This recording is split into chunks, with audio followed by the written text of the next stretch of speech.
మద్య నిషేధం వైపుగా ప్రభుత్వం అడుగులు వేస్తోంది. ఆర్థిక శాఖ మంత్రి ఆనం రామనారాయణ రెడ్డి చెప్పారు. దీనిలో భాగంగానే మద్యం విక్రయానికి నూతన విధానాన్ని తీసుకొచ్చామన్నారు.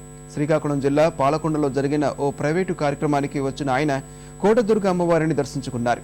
రాష్ట్రంలో ఎస్సీ ఎస్టీ ఉప ప్రణాళిక కమిటీ నిర్ణయం మేరకు కేటాయించిన నిధులను సక్రమంగా ఖర్చు చేస్తామన్నారు. దీన్ని నిషేధం వైపు తీసుకువెళ్ళాలి అనేటువంటిది మా ఆలోచన. అయితే ఒక్కసారిగా గతంలో చేసిన సందర్భాల్లో జరిగినటువంటి అనేక ఇబ్బందుల్ని గమనించిన తర్వాత దీన్ని దఫాల వారీగా తగ్గించుకునే ప్రయత్నం చేస్తుంది. గడిచిన సందర్భాల్లో జరిగినటువంటి తప్పులను సరిచేసి ఒక నూతన విధానానికి తీసుకొచ్చి ఖచ్చితంగా ఈ యొక్క కార్యక్రమంలో ప్రభుత్వ నిబంధనలు అమలు చేయాలని అధికారులకు ఆదేశాలు ఇచ్చాం. ఆ ప్రక్రియ ఇవాళ జిల్లాల్లో కూడా మేము చేస్తే దాదాపు 700 చిల్లర షాపులకి ఎవరు ముందుకు కూడా రాలేదు.